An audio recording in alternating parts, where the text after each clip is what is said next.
அனைவருக்கும் வணக்கம். நம்ம பார்த்தீங்கன்னா, இப்போ கோட்டையூர் பரசத்துறையில இருக்கோம். இது எங்கே இருக்குன்னு பார்த்தீங்கன்னா, மேட்டூர் வட்டத்தில் இருக்குது. மேட்டூர் வட்டத்திலேருந்து எதுக்காக இந்த பரசலில் நம்ம தாண்டி அந்த பக்கம் போகிறோன்னு பார்த்தீங்கன்னா, வீரப்பன் அவர்கள் வந்து குண்டம்பட்டி முனியப்பன் கோயிலுக்கு அடிக்கடி வந்துட்டு போனதாகவும் அப்படின்னு சொல்கிறாங்க. நம்ம அந்த இடத்துக்கு போயிட்டு பாக்கி விஷயத்தை பார்க்கலாம். இந்த இடத்துக்கு நம்ம வந்து இந்த பரசல் அக்கறைக்கு போனோம்னா தான் நம்ம வந்து அந்த கோயிலுக்கு நம்ம செல்ல முடியும். இந்த கோயிலுக்கு போகிறதுக்கு பார்த்திங்கன்னா, இந்த பரசலுக்கு ஒரு ஆளுக்கு பார்த்திங்கன்னா ரூ. 30, பைக்குக்கு பார்த்திங்கன்னா ரூ. 40 வாங்குறாங்க. இந்த இடம் பார்க்குறதுக்கு பார்த்திங்கன்னா அவ்வளோ அழகாக இருக்கும். ஏன்னா மேட்டூர் தண்ணி பார்த்திங்கன்னா ஃபுல்லாக தேங்கி நிற்கிதுங்க. 120 அடி தேங்கி நிற்கும்போது பரசலில் தான் அந்த பக்கம் நம்ம போய் ஆகணும். அன்றாட மக்கள் பார்த்திங்கன்னா ஃபுல்லாகவே இந்த பரசலில் தான் வந்து போயிட்டு வந்துட்டு இருக்காங்க. அது மட்டும் இல்லைங்க, இதுக்கு பாலம் கட்டுறதா சொல்லிகிட்டு இருக்காங்க. ஆனால் இன்னும் பாலம் எதுவும் கட்டுற மாதிரி ஒன்றும் தெரியல. பாலம் கட்டிட்டாங்கன்னா பல பேருடைய வாழ்க்கைக்கு ரொம்ப யூஸ்ஃபுல்லாக இருக்குதுன்னு அந்த மக்கள் சொல்கிறாங்க. ஏன்னா பாலம் கட்டிட்டா மெயினாக பார்த்திங்கன்னா தருமபுரிக்கு இதில் தான் வந்து மெயின் ரூட்டே வந்து போகுது. அப்படிங்கிறனால அங்கே இருக்கிற மக்கள் பார்த்திங்கன்னா ஏரியூரில் இருக்கிற மக்கள் ஜாஸ்தி, ஒட்டனூர், நாகமரை இந்த பக்கம் இருக்கிற அத்தனை மக்களுக்கும் வந்து மெயின் தடமே இதாக தான் இருக்கும். அதனால் வந்து பரசலில் பார்த்திங்கன்னா டெய்லியும் ஒரு நாளைக்கு ஒரு 1000 பேர் 1500 பேருக்கு பக்கமாக இதை தாண்டிட்டு அக்கறைக்கு போயிட்டு அக்கறையிலேருந்து இக்கரைக்கு வரத்துக்கு மெயினான ஒரு இடமா இதை தான் சூஸ் பண்ணிக்கிறாங்க. ஆனால் நம்ம ஒரு கடலில் போகிற ஒரு அனுபவமாக இருக்கும். ஏன்னா போட்டில் போகிறது பார்த்திங்கன்னா போட்டில் வந்து ஆட்களும் இந்த பரசலில் பார்த்திங்கன்னா வந்து பைக் ஏற்றிட்டு போவாங்க. 2 பக்கம் மலைகள்.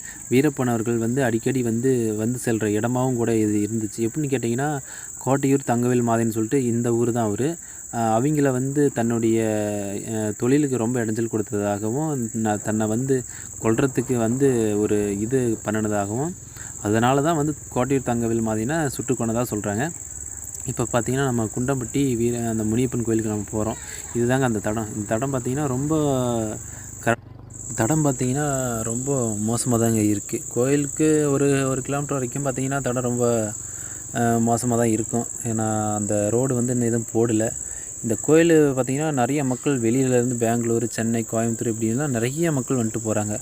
இந்த கோயிலில் பார்த்திங்கன்னா ஒரு 1000கணக்கான சிலைகள் செஞ்சு வச்சுருக்குறாங்க. அவ்வளோ பேர் வந்துட்டு போகிறதாகவும் அவ்வளோ வேண்டுதல் வச்சுருக்காங்க. நம்ம கோயில்கிட்ட போய் பார்க்கலாம், பாக்கி விஷயத்தை பார்க்கலாங்க. நீங்கள் கோயில்கிட்ட வந்து பாருங்கள், சுற்றி காட்டுறேன் எப்படின்னு. ஒவ்வொரு சிலைகளும் அவ்வளோ அற்புதமாக செஞ்சுருக்காங்க. நீங்கள் நேரில் பார்க்குற அனுபவம் வந்து இந்த சேனல் மூலிமா நீங்கள் பார்க்குறதுக்கான வாய்ப்பு இருக்குது. நீங்கள் இந்த கோயில் பார்த்திங்கன்னா ஆற்றங்கரையோரத்துலேயே இருக்குது. நிறைய மக்கள் டெய்லி அன்றாட மக்கள் வந்து இந்த சாமி வந்து கும்பிட்டு போகிறாங்க. இன்னும் பாக்கி விஷயத்தை நம்ம கோயிலுக்கு போய் நம்ம பார்க்கலாங்க.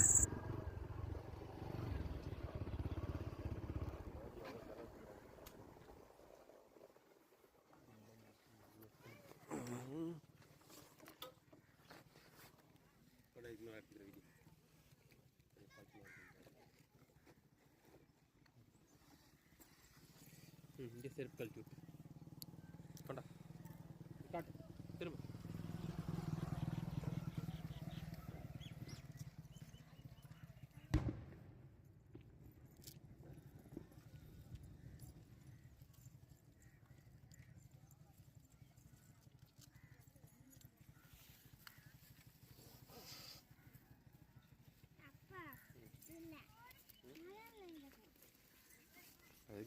இதுதான் அந்த குண்டம்பட்டி முனியப்பன். இது பார்த்திங்கன்னா சுற்றியும் பார்த்திங்கன்னா பல ஆயிரக்கணக்கான சிலைகளை செஞ்சு வச்சுருக்காங்க. இன்றைக்கி பாருங்கள், ஒரு பண்டிகை டைம் கிடையாது, ஒரு நார்மல் டைம் தான். எவ்வளோ கூட்டங்கள் வந்துட்டு போகுது பாருங்கள். ஒவ்வொரு வேலும் பார்த்திங்கன்னா ரொம்ப பெரிய பெரிய அளவில் வேல் அடித்து வச்சுருக்காங்க. ஒவ்வொரு சிலைகளும் பார்த்திங்கன்னா குழந்த வரங்க இல்லாதவங்க குழந்த வரோம், போலீஸ் ஆகணும்னு நினைக்கிறீங்க போலீஸு சிலை செஞ்சு அதெல்லாம் வேண்டுதல் நடந்ததுக்கு அப்புறமா வந்து செஞ்சு வச்சுருக்காங்க.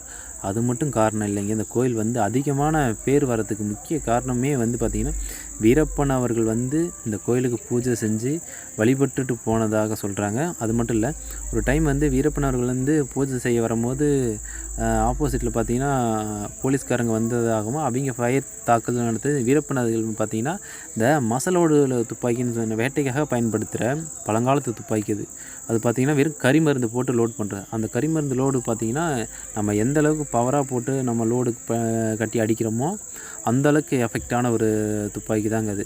ஏன்னா அது பார்த்திங்கன்னா சாதாரணமாக ஃபுல் எந்த அளவுக்கு லோடு கட்டி அடிக்கிறாங்க பார்த்தீங்களா, அதெல்லாம் வந்து ஒரு அந்த துப்பாக்கி வச்சு தான் யானைகளை வந்து அதிக அளவு வேட்டையாடுறதுக்கு பயன்படுத்துகிற ஒரு துப்பாக்கியாக வச்சுட்டு இருந்தாங்க.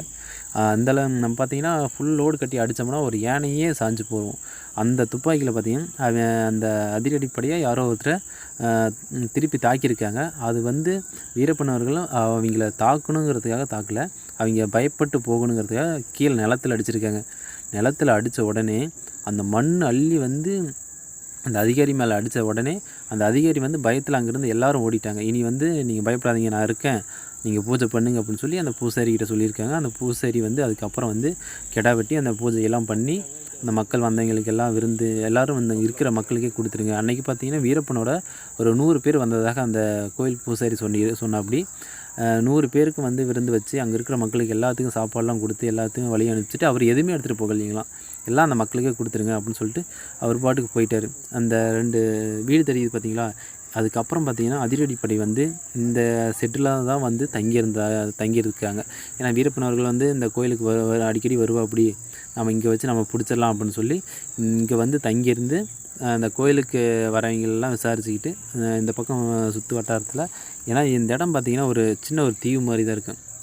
இந்த மலைக்கு அந்த பக்கம் பார்த்திங்கன்னா நம்ம கர்நாடகாவிலேருந்து வர தண்ணி வந்து பாலாறு வழியாக வருது பார்த்திங்களா, அந்த சுற்றுரவுண்டில் அது அந்த அளவுக்கு அந்த பக்கம் மலையிலேருந்து வரும்.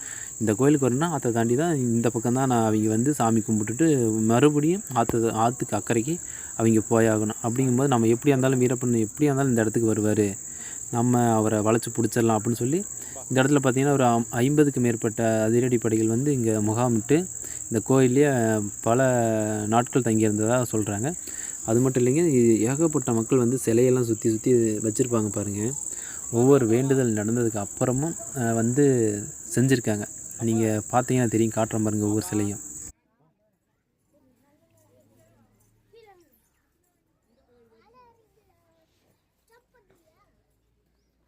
வந்து பாரு எவ்வளோ சிலை செஞ்சு வச்சுக்கிறாங்கன்னு. வா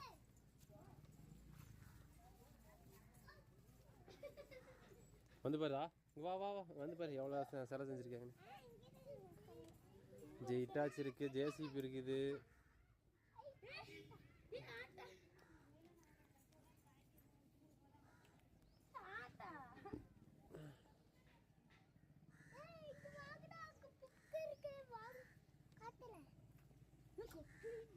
வண்டி ஆட்டோவா பா.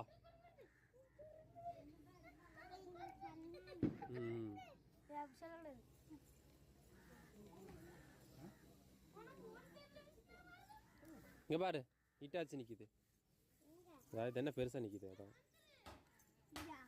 அது இங்கே பாருங்கள் ஜேசிபிலாம் வச்சுருக்காங்க. இட்டாச்சி வந்து ஒன்று வச்சுருக்காங்க. கீழே வீடு, குழந்த, சின்ன சின்ன வீடுகள்லாம் செஞ்சுருப்பாங்க. காரு நான் வாங்கணும்னு ஆசைப்பட்டு காரு சிலை பொம்மையெல்லாம் வச்சுருப்பாங்க. ஒவ்வொரு சிலையை காட்டுறோம் பாருங்கள். அவ்வளோ வேண்டுதல் வச்சு இதெல்லாம் பார்த்திங்கன்னா வேண்டுதல் நடந்ததுக்கு அப்புறமா வந்து நிறைவேற்றுற ஒரு சிலை. எனக்கு வந்து இப்போ எனக்கு தொட்டில் கட்டி போடுறாங்கன்னா எனக்கு வந்து குழந்த கண்டிப்பாக வேணும் அப்படின்னு சொல்லி வேண்டிக்கிட்டு அதுக்கப்புறம் குழந்த வந்ததுக்கப்புறம் அவங்க வேண்டுதலை கொண்டாந்து இங்கே செஞ்சு வச்சுட்டு போவாங்க. ஒவ்வொரு வேண்டுதலுக்கான ஒவ்வொரு சிலைகளையும் நீங்கள் இங்கே பார்க்கலாம். டாக்டர் ஆகணும்னு நினைக்கிறீங்க, டாக்டரு, மிலிட்ரியில் எனக்கு வேலை கிடைக்குன்னு நினைக்கிறீங்க, வேலை பாருங்கள். அதெல்லாம் பாருங்கள் எப்படி எப்படிங்க அவ்வளோ சூப்பராக ஒரு 1000க்கு மேற்பட்ட சிலைகளை வந்து இங்கே செதுக்கி வச்சுருக்காங்கன்னா அந்த மக்களுடைய நம்பிக்கை மட்டும் இல்லை, அந்த தெய்வத்துடைய சக்தின்னு கூட சொல்லலாம். ஏன்னா தெய்வத்து மேலே முழு நம்பிக்கை இருந்தால் மட்டும்தான் இந்த மாதிரிலாம் வந்து செஞ்சு வைப்பாங்க. நடக்காமல் யாரும் இந்தளவுக்கு சிலைகள் வந்து செஞ்சு வைக்கணும் ஒரு இதுவே கிடையாது. ஏன்னா இதெல்லாம் வேண்டிக்கிட்டு அவங்களுக்கு நடந்ததுக்கு அப்புறமேட்டுக்கு ஃப்ளைட்டு கூட பாருங்கள். ஃப்ளைட்டு வாங்கணும் இல்லை, அதில் எனக்கு வேலை கிடைக்கணும் அப்படின்னு சொல்லி வேண்டியிருக்கலாம். அந்த வேண்டுதல் நிறைவேறி இருக்கலாம், அதுக்காக கொண்டாந்து வச்சுட்டு போயிருக்கலாம். அங்கே பார்த்தீங்கன்னா ஒரு இட்டாச்சி நிற்கிது, டிப்பர் நிற்கிது, லாரி நிற்கிது. இது மாதிரி ஏகப்பட்ட விஷயங்கள் வந்து கிரெயின் இல்லாதவங்க எனக்கு கிரெயின் வண்டி நான் வாங்கணும் அப்படின்னு சொல்லி அதுவும் நடந்திருக்கும் போல இருக்குது. அது ஒரு பக்கம் வாங்கி வச்சுருக்காங்க. ஜேசிபி வந்து வாங்கணும்னு நினச்சி ஒருத்தர் சிலை வச்சுருக்கிறாரு. அதெல்லாம் நடந்திருக்கு. வீடு கட்டணும், டெம்போ, லாரி, இப்படி பல விஷயங்கள் வந்து நடக்கணும் அப்படின்னு சொல்லி வேண்டிக்கிட்டு அவங்க அத்தனையும் வந்து வேண்டுனதெல்லாம் நிறைவேறினதுக்கப்புறம் கொண்டாந்து வந்து அந்த சிலையாக செஞ்சு வைக்கிறேன்னு சொல்லி வேண்டிகிட்டு போனதுக்கப்புறம் பாருங்கள் எல்லாம் செஞ்சு வச்சுருக்காங்க. இவ்வளோ விஷயங்கள் நடந்திருக்கு. நடக்காமல் யாரும் வந்து இப்படி செஞ்சு வச்சுருக்க வாய்ப்பே இல்லை. ஏன்னா நம்ம ஒரு தெய்வத்திட்ட வேண்டுறோம்னா அது நடந்ததுக்கு அப்புறம் தானே நம்ம வந்து செஞ்சு வைப்போம். அது மாதிரி தான் நடக்குது. எவ்வளோ சிலைகள். குண்டம்பட்டி மினியப்பன் இது பார்த்திங்கன்னா தருமபுரி மாவட்டமான பெண்ணாகரத்துக்கு பக்கத்தில் நாகமர கிராமத்தில் ஒட்டனூருங்கிற இடத்துல இருக்குது. நீங்கள் போய் பார்க்கணுன்னு நினச்சிங்கன்னா மேட்டூரில் இருக்கிறவங்க கோயம்புத்தூர் இந்த லைன்லாம் இருக்கிறவங்க பார்த்திங்கன்னா நம்ம குளத்தூர் வழி வந்து கோட்டையூர் பரிசல் துறை தாண்டினீங்கன்னா ஸ்ட்ரெயிட்டாக வந்து ஒரு 5 கிலோமீட்டர் தான். கோட்டையூர் பரிசல் துறையிலேருந்து தாண்டினதுமே ஒரு 5 கிலோமீட்டரில் அந்த கோயிலுக்கு வந்துடலாம். அப்படி இல்லைன்னா நீங்கள் பெண்ணாகரம் தருமபுரி போய் வர்றதுனா நீங்கள் அந்த பக்கம் ஜாஸ்தி. ஏன்னா அவங்களுக்கு இது பக்கம், நமக்கு வந்து பார்த்திங்கன்னா நீங்கள் கோட்டையூர் வந்து வர்றது தான் பக்கம். நீங்கள் பாருங்கள் இட்டாச்சி செஞ்சு வச்சுருக்காங்க. ஓ சாமி, எவ்வளோ வேண்டுதல் நிறைவேறியிருக்கு. அப்படிங்கும்போது வீரப்பன் அவர்கள் வந்து இங்கே வணங்கிட்டு போனதை ஒரு ஆச்சரியமாக நினைக்கவே முடியாது. ஏன்னா அந்தளவு சக்தி வாய்ந்த தெய்வம். அவருக்கு ஏற்கனவே பார்த்திங்கன்னா ஆல்ரெடி தெய்வத்தின் மீது அதிக அளவு பற்று கொண்ட ஒரு மனிதன். நான் அந்த குரங்குகிட்ட செம சேட்டை பண்ணேங்க, ஜாலியாக இருந்துச்சு. நீங்களே பாருங்கள். அதை நான் கேமரா கிட்டே கொண்டு போகும்போது அது ஒரு பயந்துருச்சு. சரிங்க, நம்ம அவர் வீரப்பன் அவர்கள் பற்றி பார்க்கலாம். அப்படிங்கும்போது பார்த்திங்கன்னா வீரப்பன் அவர்களுக்கு தெய்வத்தின் மீது அதிக பக்தி காரணத்தில் இந்த கோயிலுக்கு மட்டும் இல்லைங்க, அங்கே பார்த்திங்கன்னா பக்கத்தில் முத்தையன் கோயில் இருக்குது, அதுக்கு வந்துட்டு போயிருக்காங்க. நம்ம அதோடைய வீடியோ கவர் பண்ணியிருக்கோம். உங்களுக்கு 2வது பார்ட்டை நான் அப்லோடு பண்ணுறேன். நான் இது ஒவ்வொரு விஷயத்தையும் வந்து உங்களுக்கு ஃபுல்லாக கவர் பண்ணி நான் உங்களுக்கு அப்லோடு பண்ணுறேன். நீங்கள் மறக்காத பார்த்து என்ஜாய் பண்ணுங்கள். நீங்கள் முக்கியமாக நீங்கள் போயெலாம் பார்க்குறதுக்கான வாய்ப்பு கிடைக்காத இடத்துலலாம் நான் உங்களுக்கான இந்த காணொலியை நான் உங்களுக்கு அப்லோடு பண்ணுறேன். நீங்களும் பார்த்து என்ஜாய் பண்ணுங்கள். இங்கே இங்கே இங்கே அவனே இங்கே இங்கே இருக்கேன்.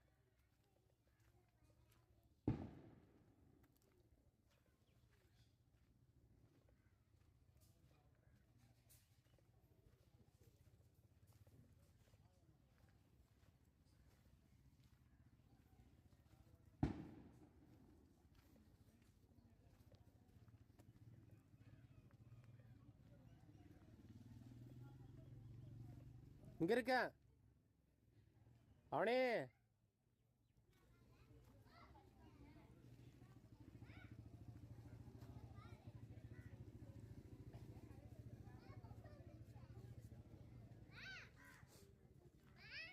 வா வா, போதும் ஆட்டிருந்து வா.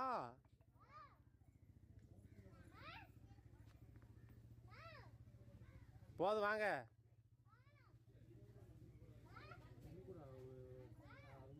சரி நான் போயிட்டு வரேன். ஓகே நண்பா, இந்த வீடியோ இதோட முடிக்கிறேன்.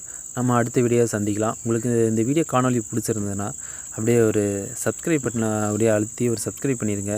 உங்கள் நண்பர்களுக்கு இது போல் வீடியோ தேவைப்பட்டதுன்னா ஷேர் பண்ணி விடுங்க. நம்ம அடுத்த வீடியோவில் சந்திக்கலாம். நன்றி, வணக்கம்.